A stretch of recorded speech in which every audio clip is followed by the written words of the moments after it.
Welcome to universe college of nursing और post R N biochemistry. आज का जो हमारा यूनिट नंबर 2 है that is basic concepts of organic chemistry.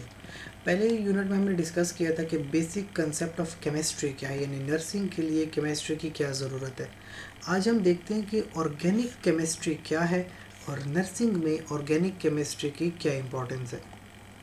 सबसे पहले तो मैं आपको बताऊं कि जो आपके पास केमिकल कंपाउंड्स होते हैं, केमिकल कंपाउंड्स दो तरह के होते हैं। एक होते हैं ऑर्गेनिक कंपाउंड्स, एक होते हैं इनऑर्गेनिक कंपाउंड्स। दोनों का फ़र्क क्या है? देखिए, जो लफ्ज़ है ऑर्गेनिक, ऑर्गेनिक लफ्ज़ आया हुआ है ऑर्गेनिज्म से।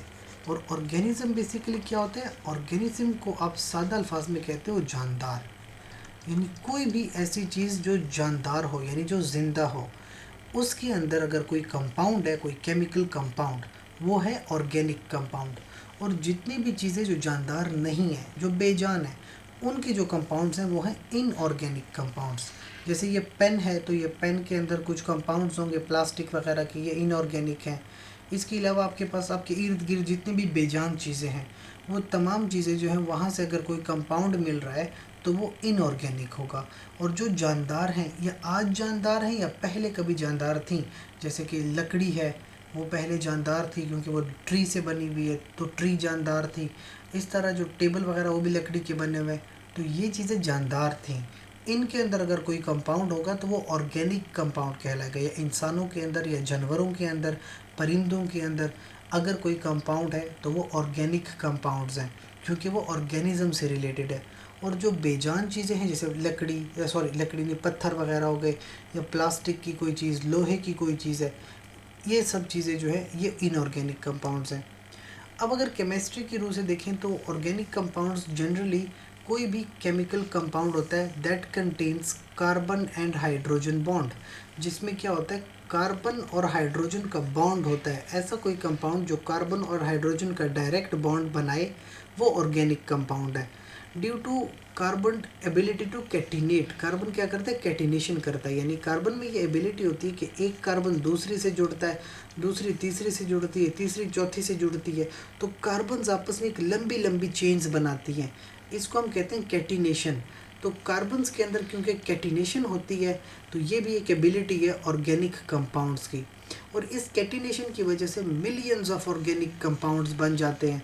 यानी कुछ कंपाउंड्स होंगे जिसमें कार्बन के एक एक कार्बन जुड़ के दो कार्बन्स जुड़ी हैं, कुछ में 4 जुड़ी हैं, कुछ में 12 जुड़ी हैं, कुछ में 10 20 15 जुड़ी होंगी।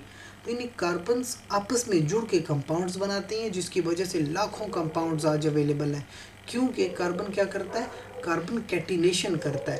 और कैटिनेशन क्या होती है, कार्बन कार्बन आपस में बॉन्ड बना लेते हैं, इसको कैटिनेशन कहते हैं।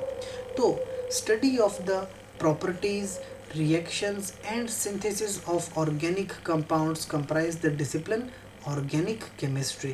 तो यानी ऑर्गेनिक कंपाउंड्स को स्टडी करना, उनकी प्रॉपर्टीज़ को स्टडी करना, इन तमाम चीज़ों को हम कहते हैं ऑर्गेनिक केमिस्ट्री। कुछ एग्जांपल्स मैं आपको दूँ, जैसे हमारे जिस्मों में कार्बोहाइड्रेट्स होते हैं, प्रोटीन्स होते हैं, लिपिड्स होते हैं, ये सारे ऑर्गेनिक कंपाउंड्स हैं, क्योंकि ये आपको किसी इंसान में मिलेंगे, किसी जानवर में मिलेंगे, या फिर प्लांट्स वगैरह में मिलते हैं, तो ये ऑर्गेनिक कंपाउंड्स होते हैं। इसके बरक्स देखें तो कुछ होते हैं इनऑर्गेनिक कंपाउंड्स। ये कुछ ऐसे केमिकल कंपाउंड्स हैं जिसमें पहली बात तो कार्बन और हाइड्रोजन का डायरेक्ट बॉन्ड नहीं आता, ये इनऑर्गेनिक कंपाउंड्स होते हैं। और ये वो कंपाउंड्स हैं जो जानदार चीज़ों से नहीं आते, बेजान चीज़ों से आते, प्लास्टिक वगैरह से आते हैं। एग्जाम्पल देख लें, जैसे कार्बन मोनोऑक्साइड, अब ये धुआं है, या आपके पास लकड़ियाँ जला के जो धुआं निकलता है, या सिगरेट से निकल, या गाड़ियों से आता है। कार्बन डाइऑक्साइड, ये भी इनऑर्गेनिक है। देखें, कार्बन के साथ 2 ऑक्सीजन जुड़ी हैं, कोई हाइड्रोजन है ही नहीं।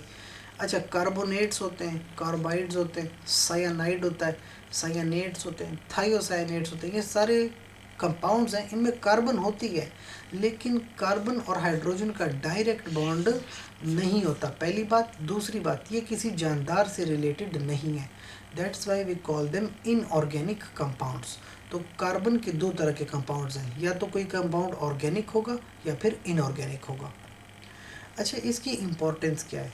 कहते हैं ऑर्गेनिक केमिस्ट्री जो होती है ना, that helps the nurses to understand the behaviours and composition of commodities जैसे carbohydrates, fats, drugs, proteins, vitamins, natural fibre, synthetic fibre and their role in patient health. यानी अगर आप ऑर्गेनिक केमिस्ट्री पढ़ते हो, आपको ऑर्गेनिक कंपाउंड्स का idea है, तो आप ये समझते हो कि इंसान के अंदर कार्बोहाइड्रेट्स होती हैं, फैट्स होती हैं, कुछ मेडिसिन्स होती हैं, प्रोटीन्स और विटामिन्स किस तरह से काम करते हैं, क्योंकि ये सारे कंपाउंड्स हैं, ये ऑर्गेनिक कंपाउंड्स हैं। और nurses use organic chemistry to understand the processes that take place at cellular level. तो एक सेल के अंदर जितने भी रिएक्शंस वगैरह होते हैं वो सारे ऑर्गेनिक रिएक्शंस होते हैं। तो एक नर्स अगर एक पेशेंट को डील कर रही है, मेडिसिन्स उसके अंदर एडमिनिस्टर कर रही है, तो उनको पता होना चाहिए कि ऑर्गेनिक कंपाउंड्स क्या हैं और ऑर्गेनिक रिएक्शंस किस तरह से होते हैं। जैसे कि अब आप ऑक्सीजन इनहेल कर रहे हो, लंग्स के थ्रू ऑक्सीजन जाती है और मुख्तलिफ बॉडी लोकेशंस में वो डिस्ट्रीब्यूट हो जाती है। तो ये सारी केमिस्ट्री आपको समझ आती है। अच्छा, थोड़ी बहुत ऑर्गेनिक केमिस्ट्री डिस्कस करें कि जो ऑर्गेनिक कंपाउंड्स होते हैं ये डिफरेंट क्लासेस के होते हैं। कुछ तो बिल्कुल जो आपके पास सिंपल से हैं, जैसे कि आपके पास ऑर्गेनिक कंपाउंड देखें, एक होते हैं साइक्लिक और एक होते हैं ओपन चेन्स। तो यानी कि इस तरह से ओपन चेन के अंदर अगर कोई कंपाउंड आपको मिल रहा है तो इस तरह चेन की फॉर्म में एक कार्बन से दूसरी, दूसरी से तीसरी, तीसरी चौथी से जुड़ी हुई है, ये आपको ए साइक्लिक या ओपन चेन या इसको एलिफेटिक भी कहते हैं। और कुछ होते हैं साइक्लिक कंपाउंड्स जो इस तरह से, जैसे एक कार्बन ऐसे जुड़ी, दूसरी ऐसे जुड़ी, तीसरी ऐसे, चौथी ऐसे, पांचवी और आखिरी पहले से जुड़ी, तो इस तरह से एक साइकिल बनाती है। कुछ होती हैं साइक्लिक कंपाउंड्स। अच्छा, साइक्लिक भी दो तरह की हैं, कुछ हैं होमोसाइक्लिक और कुछ होती हैं हेट्रोसाइक्लिक। होमोसाइक्लिक वो हैं जिसमें पूरे साइकिल में ऑर्गेनिक यानी कार्बन जुड़ी हुई है, कार्बन के अलावा कोई और एटम नहीं है, तो वो है होमोसाइक्लिक। और अगर बीच में कोई और एटम आ गया, जैसे कि ये देखें, ये कॉर्नर भी कार्बन है, ये भी कार्बन, ये भी कार्बन, ये भी कार्बन, ये भी कार्बन, लेकिन ये वाली नाइट्रोजन है, तो कार्बन के अलावा अगर कोई आपके पास एटम आ गया तो वो क्या होगा, हेट्रोसाइक्लिक। ठीक है। और अगर सारे कार्बन थे, जैसे ये भी कार्बन, ये भी कार्बन और ये भी कार्बन, तो ऐसे कंपाउंड होंगे होमोसाइक्लिक या फिर इनको एलिसाइक्लिक कहते हैं। अच्छा, ये जो आपके पास होमोसाइक्लिक होते हैं ना, ये भी दो तरह के हैं। इसमें एक होते हैं एलिसाइक्लिक और एक होते हैं एरोमेटिक। एरोमेटिक इस तरह के होते हैं, जैसे बेंजीन शेप की रिंग है, ये होते हैं एरोमेटिक। इसके ना यहाँ पे डबल बॉन्ड्स होते हैं और ये इलेक्ट्रॉन आपस में मूव करते हैं, ये एक स्पेसिफिक प्रॉपर्टी है, एरोमेटिसिटी कहते हैं इसे। तो कुछ होते हैं एरोमेटिक कंपाउंड्स, ठीक है। एरोमेटिक में भी कुछ होते हैं बेंजीन की तरह के, यानी ये जो आपके पास स्पेसिफिक शेप है ये बेंजीन की शेप है, ठीक है। और कुछ होते हैं नॉन बेंजीन। तो अगर आप ये देखें तो यहाँ पे बेंजीन में होते हैं 6 इस तरह 6 कॉर्नर्स होते हैं, और अगर आप ये कंपाउंड देखें तो इसमें 6 कॉर्नर से ज़्यादा है। तो ये जिस कंपाउंड में 6 कॉर्नर से ज़्यादा या 6 कॉर्नर से कम, जैसे ये वाला देख लें तो इसमें 5 कॉर्नर्स हैं, तो 6 कॉर्नर्स होंगे तो वो होंगे बेंजीनॉइड कंपाउंड। 6 से ज़्यादा या 6 से कम होंगे तो नॉन बेंजीनाइड कंपाउंड कहलाएंगे। और हेट्रोसाइक्लिक में देख लें तो यहाँ पे भी कुछ होते हैं एलिसाइक्लिक और कुछ होते हैं एरोमेटिक। तो जैसे यहाँ पे नाइट्रोजन है पर ये एरोमेटिक है, देखिए बेंजीन की तरह की शेप है इसकी, बेशक यहाँ पे नाइट्रोजन है लेकिन बेंजीन की तरह की शेप है, ये एरोमेटिक है। जबकि ये देख लें बेंजीन की तरह की शेप नहीं है इसकी, तो ये एलिसाइक्लिक है। तो यानी मकसद क्या है इस चार्ट का, इस चार्ट का मकसद ये है कि ऑर्गेनिक कंपाउंड है लेकिन उसमें बहुत सारी वेराइटी है, बहुत डिफरेंट टाइप्स के कंपाउंड होते हैं। अच्छा, मेनली अगर आप देखें ना, ये तमाम जो ऑर्गेनिक कंपाउंड्स हैं इसमें दो प्रॉपर्टी होती है, या तो कार्बन और कार्बन के अंदर एक बॉन्ड होता है इस तरह से, या फिर दो कार्बनों के अंदर दो बॉन्ड्स हो सकते हैं, या फिर एक ऐसी कार्बन भी हो सकती है कि 2 से ज़्यादा यानी 3 बॉन्ड हों। तो अगर तो दो कार्बनों के बिटवीन एक ही बॉन्ड है, we call it saturated organic compounds. और अगर दो कार्बनों के बिटवीन 2 बॉन्ड्स हैं या 3 बॉन्ड्स हैं तो इसको हम कहते हैं अनसेचुरेटेड कंपाउंड्स। तो जो सेचुरेटेड है, जो कार्बन और कार्बन का एक ही bond, we call them alkanes. लेकिन अगर 2 बॉन्ड है तो उसको हम कहते हैं अल्कीन्स। अल्कीन्स का मतलब कार्बन और कार्बन के बिटवीन 2 बॉन्ड्स। और अगर तो कार्बन और कार्बन के बिटवीन 3 बॉन्ड्स बनते हैं तो हम इसको कहते हैं अल्काइंस। तो इस तरह से ऑर्गेनिक कंपाउंड के जो बॉन्ड्स होते हैं, जो कार्बन है, ये अल्केन्स भी होते हैं, अल्कीन्स भी या अल्काइंस भी हो सकते हैं। अच्छा, फिर आपके डिस्कस करें कि व्हाट आर कार्बोहाइड्रेट्स। तो इंसानी जिस्म का एक हिस्सा है, प्लांट्स में भी होते हैं या एनिमल में भी होते हैं। कार्बोहाइड्रेट्स होते हैं पॉलीहाइड्रोक्सी अल्डिहाइड्स या कीटोन्स, ये इनकी केमिस्ट्री है। पोली का मतलब तो होता है मैनी, और हाइड्रोक्सी कहते हैं OH को। तो बहुत सारे पॉलीहाइड्रोक्सी जुड़े होते हैं। अल्डिहाइड्स और कीटोन्स ये कुछ फंक्शनल ग्रुप्स हैं, इनके साथ बहुत सारे इस तरह से हाइड्रोक्सिल जुड़े होते हैं, वी कॉल देम कार्बोहाइड्रेट्स। फिर होते हैं प्रोटीन्स। प्रोटीन्स बेसिकली क्या हैं? प्रोटीन्स बने होते हैं अमाइनो एसिड्स के। तो बहुत सारे अमाइनो एसिड्स मिलकर प्रोटीन्स बनाते हैं, और उनमें ग्रुप्स होते हैं, जैसे एक सेंट्रल कार्बन एटम है, उसके साथ जुड़ा एक अमाइनो ग्रुप होता है, एक कार्बोक्सिलिक ग्रुप होता है, एक हाइड्रोजन एटम होता है, और सबसे ज़रूरी आपके पास एक अमीन ग्रुप, ये अमीन ग्रुप इसमें जुड़ा होता है। ठीक है, और फिर एक साइड चेन होती है जिसको हम आर कहते हैं। तो साइड चेंज बदलती है और प्रोटीन चेंज होती रहती है। फिर एक होते हैं फैट्स। ये बहुत बड़े बड़े मॉलिक्यूल्स होते हैं, बड़े बड़े। इसके अंदर एक ग्लाइसरोल की बैकबोन होती है, एक मेजर ग्लाइसरोल होती है, साथ में कुछ फैटी एसिड्स जुड़े होते हैं, और ग्लाइसरोल और फैटी एसिड मिलकर आपस में कंपाउंड्स बनाते हैं, वी कॉल देम फैट्स, जो चर्बी होती है किसी जानवर पे, किसी इंसान पे। और फिर आते हैं न्यूक्लिक एसिड। न्यूक्लिक एसिड बहुत ज़रूरी कंपाउंड है, जिसका बेसिकली डीएनए या फिर इंसान के अंदर आरएनए बना होता है, we call them nucleic acids. तो न्यूक्लिक एसिड डीएनए भी हो सकता है, आरएनए भी हो सकता है, और इसमें बेसिकली क्या होता है? न्यूक्लियोटाइड्स होते हैं, छोटे छोटे न्यूक्लियोटाइड्स मिलकर न्यूक्लिक एसिड बनाते हैं। और न्यूक्लियोटाइड के अंदर क्या होता है? जैसे नाइट्रोजन होती है, इसके अलावा आपके पास एक शुगर मॉलिक्यूल, पेंटोज शुगर जुड़ी होती है, फॉस्फेट ग्रुप एक थर्ड चीज़ है जो कि न्यूक्लिक एसिड में जुड़ा होता है। तो स्ट्रक्चर पे अगर गौर करें तो ये जो आपके पास स्ट्रक्चर्स हैं, जैसे बहुत सारे OH ग्रुप्स आपको दिखाई देते हैं, ये आपके पास कार्बोहाइड्रेट्स हैं।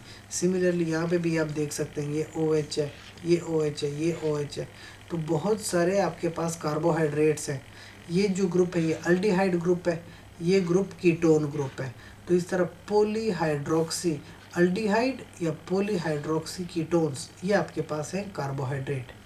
अमीन या अमाइनो एसिड देख लें तो ये कार्बन होती है, एक उसके साथ ग्रुप जोड़ा है कार्बोक्सिल, एक ग्रुप जोड़ा है अमीन ग्रुप, एक हाइड्रोजन है, और एक साइड चेन है। तो ये बेसिक केमिस्ट्री है प्रोटीन्स की। फिर देख ले ग्लाइसरोल, तो एक बड़ा सा मॉलिक्यूल ग्लाइसरोल का है, और इसके साथ 3 फैटी एसिड जुड़ते हैं, तो इस तरह से फैट्स यानी ट्राइग्लाइसराइड्स बन जाते हैं। तो ये आपके पास बेसिक केमिस्ट्री होती है फैट्स की, कि किस तरह से ग्लाइसरोल और फैटी एसिड मिलकर बड़े बड़े मॉलिक्यूल्स बनाते हैं, और ये बेसिकली केमिस्ट्री होती है जो आपके पास फैट्स होती हैं।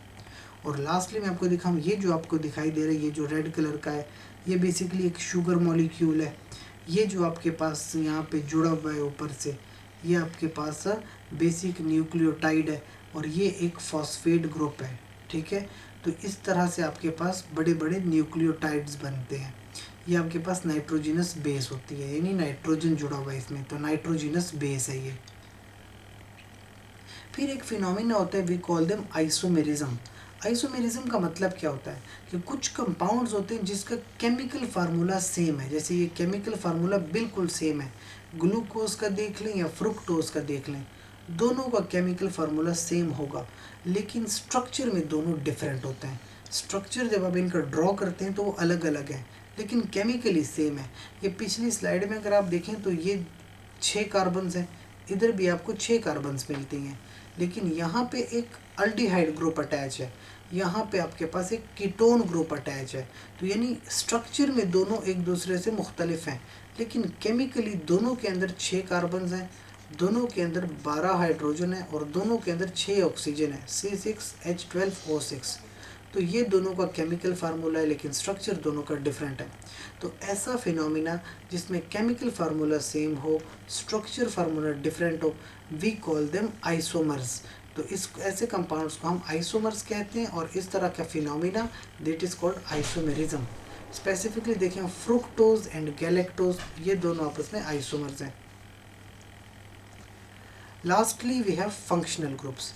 कोई भी फंक्शनल ग्रुप जो होता है किसी भी कंपाउंड को अपनी प्रॉपर्टी देता है। जैसे ये आर ग्रुप है, आर ग्रुप में मिसाल दूँ तो ये आपके पास CH3 है।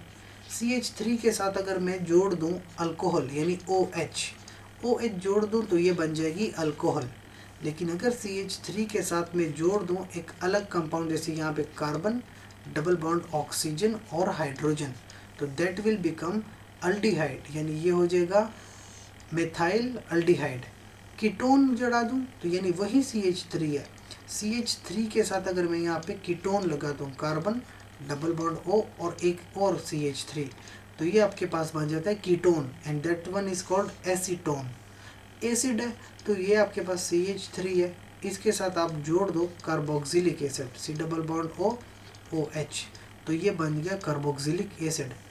ईथर है तो ईथर में क्या होता है कि एक CH3, इसको बीच में ऑक्सीजन के साथ जोड़ दो और इधर भी CH3 लगा दो, तो इसको हम कहते हैं ईथर। यानी कि फंक्शनल ग्रुप क्या है, बीच वाला स्ट्रक्चर आप चेंज करो, कंपाउंड चेंज हो जाता है।